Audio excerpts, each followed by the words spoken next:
Hi there. I'm Rothy, a woman in my 20s. My husband Raymond is the same age as me. We're married, but we don't have any kids. For the first 2 years of our marriage, we decided not to have children to enjoy our time as a couple. As our third anniversary approached, we started considering having kids. But then, something unexpected happened. My younger brother was getting married, and our parents helped him with the cost of building a new house. They kindly offered to give us some financial help, too. With that, we planned to build a house in the next couple of years. But then came a request to live together with my in-laws and my sister-in-law. We had discussed living with my in-laws when we first got married, but I had declined, wanting to judge if we could get along with them. I had set some conditions if we were ever to live together. That sister-in-law would have to be married and move out, that if she ever got divorced and came back, we wouldn't live together, and that the land deed would be in my husband's name to avoid any potential disputes.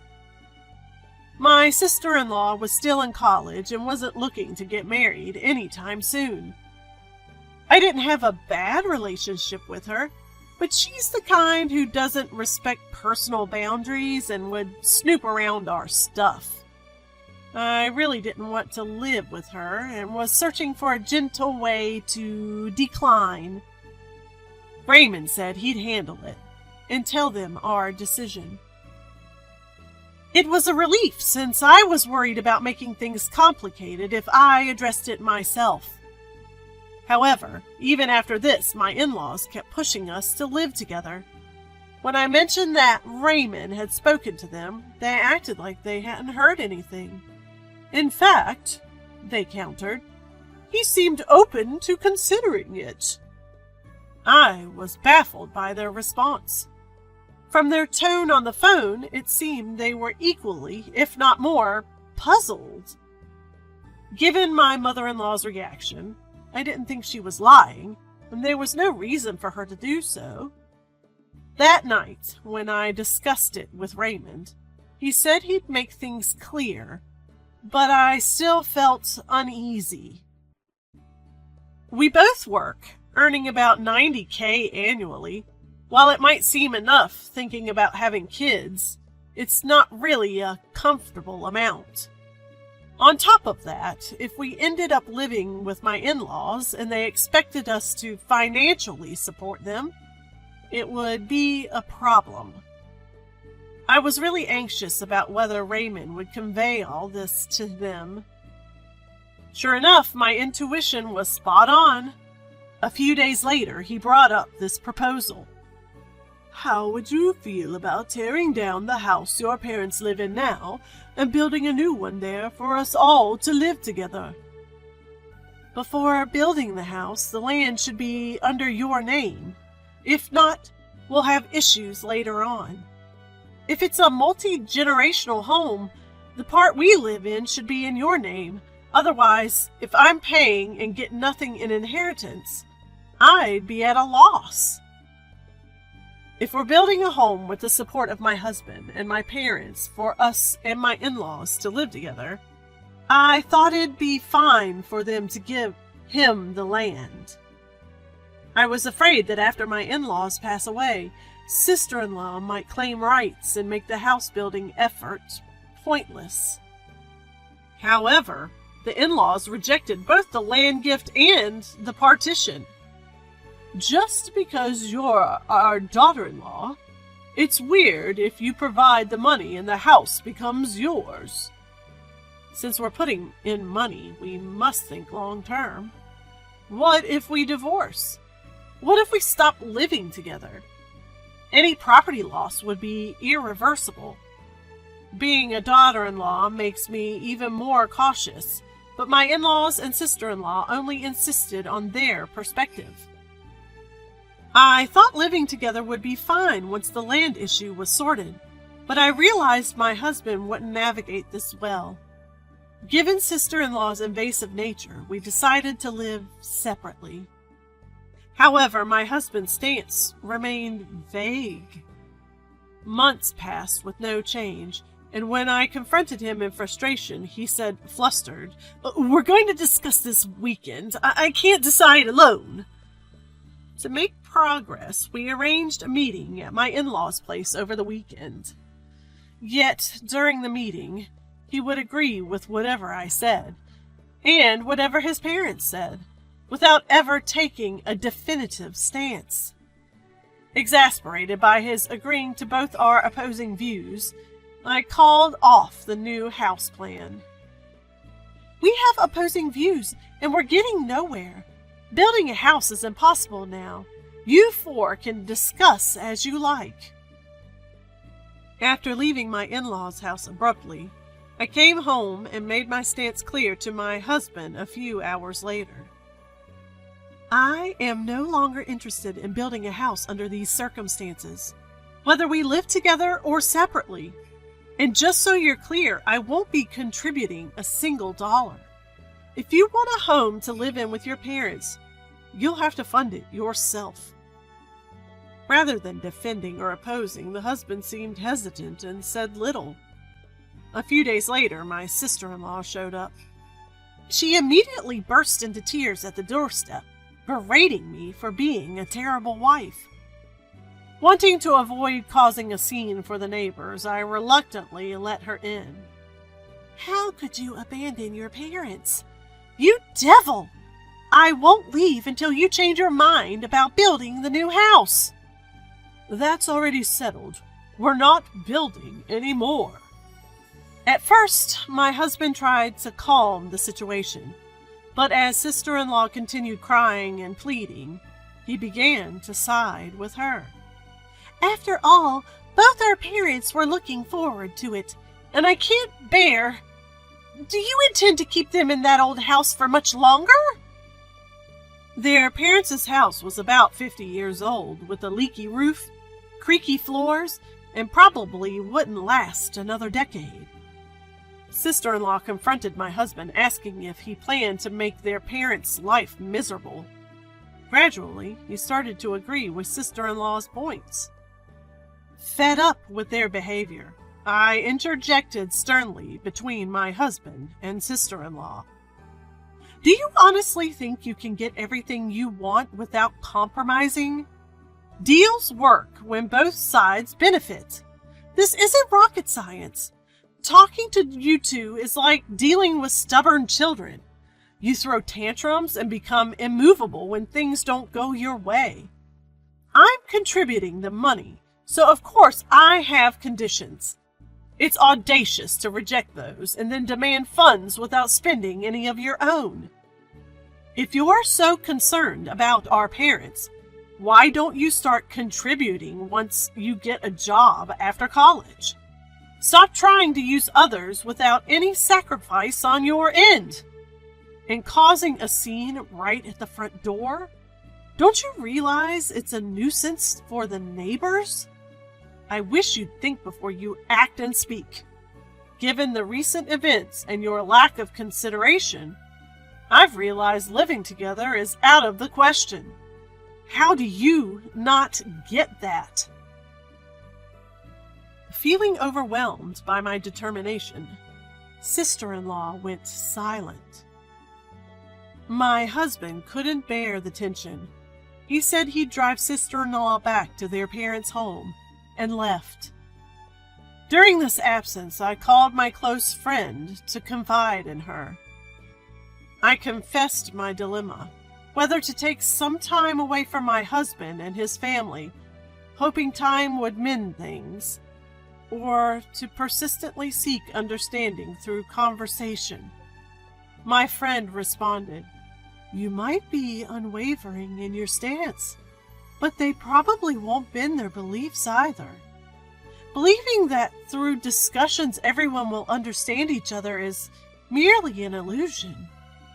There are countless people in the world who will never share your viewpoint.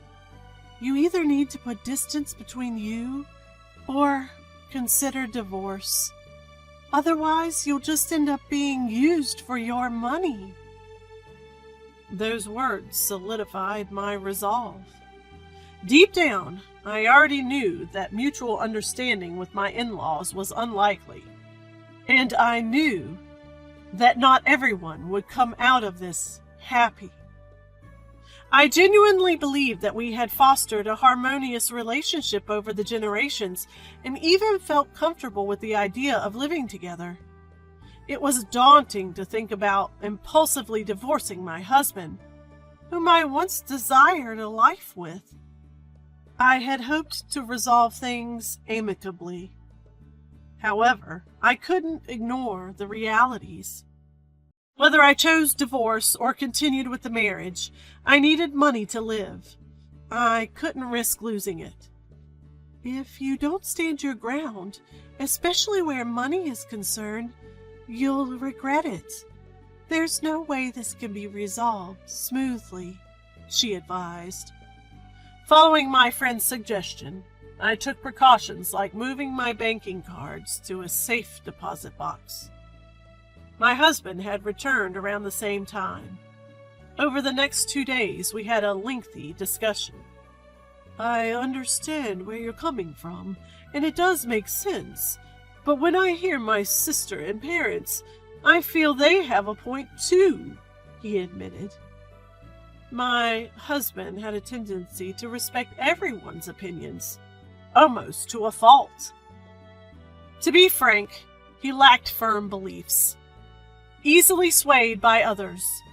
This often put him in the crossfire, making him an easy target from both sides. Recognizing his lack of self-awareness about this trait, I confronted him. You agree with me when you listen to my side, and you side with your family when you hear theirs. You're not fully supporting either of us. This isn't neutrality. You're just flipping sides, turning into a traitor. It's easy to label your nature as empathetic and genuine, but in this situation, being easily influenced isn't a virtue. What do you want? Do you want a life with just the two of us? Or do you also want a life together with your family?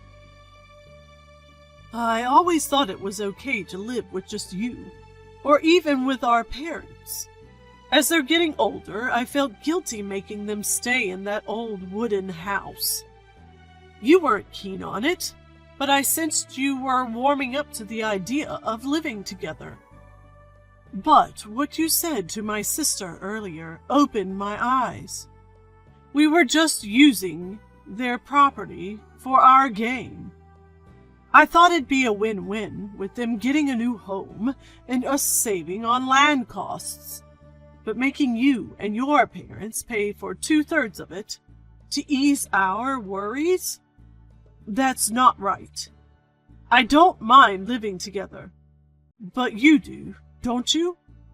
Given our future, I understand why it's tough to build a house on their land and live with them, especially when they won't even consider meeting our terms. I get why you might not even want to build a house anymore. I feel guilty for complicating things. I regret not having a firmer opinion. Then let's discuss it again with your parents. If we can't find a solution, we'll distance ourselves from them. I won't be used by them and won't just silently comply. If you side with them even once during that discussion, I'll consider them your only family and won't rule out divorce. Who is your real family? You're the reason I got married. I see you as my family, and I prioritize our life together. So I consider my parents as another household.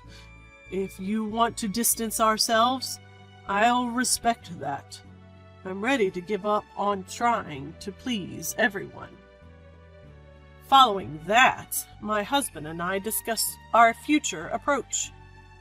We first clarified what distancing meant. He suggested living an hour or more away from his parents' place and only visiting them during New Year's celebrations, weddings, or funerals.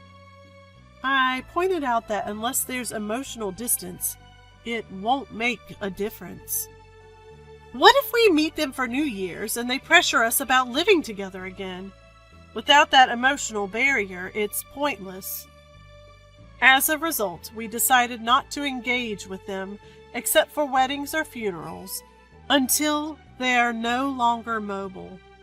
However, if they reach a point where they can't move and my sister-in-law can't care for them, my husband wanted to assist a little. I am not heartless. For my husband, his parents are the only family who raised him. It would be cruel to abandon them.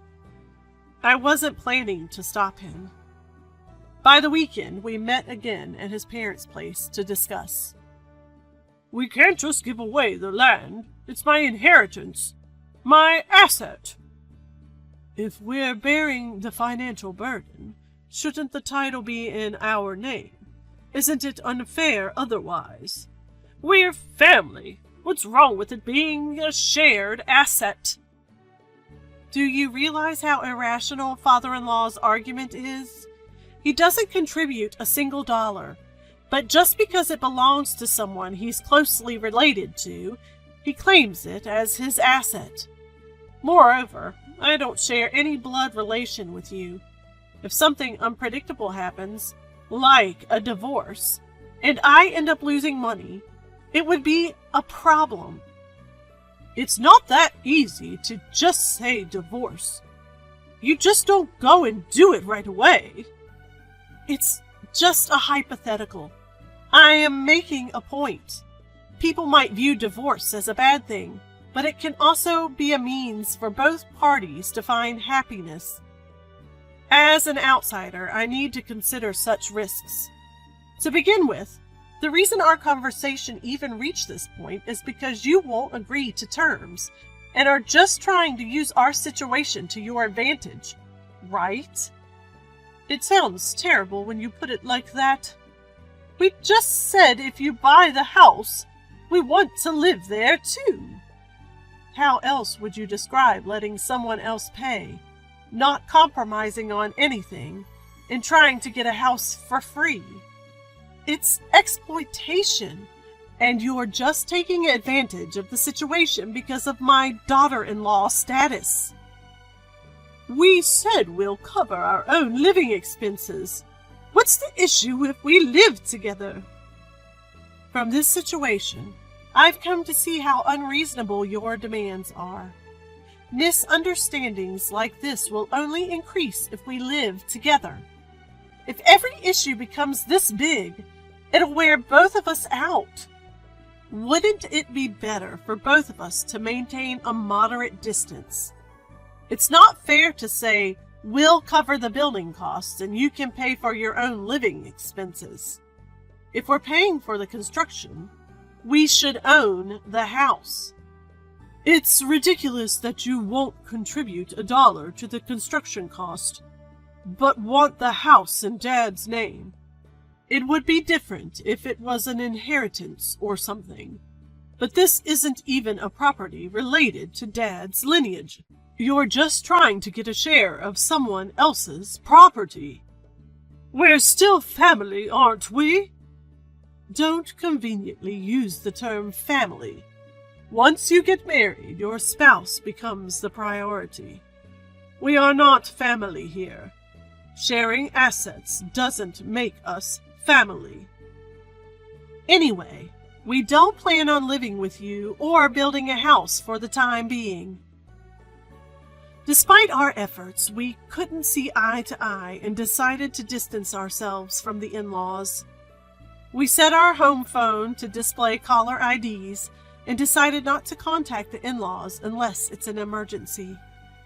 However, 2 weeks later, the in-laws confronted my husband at his workplace, demanding to know why he wasn't communicating and why we had abandoned our plans for the house. My husband honestly explained his reasons. Why don't you look deep within and ask yourself? We set the terms for building the house, but you didn't budge an inch. We're the ones paying, so you should at least consider our terms. We're not making any unreasonable demands. My wife's covering 2/3 of the costs, and I'm covering the rest.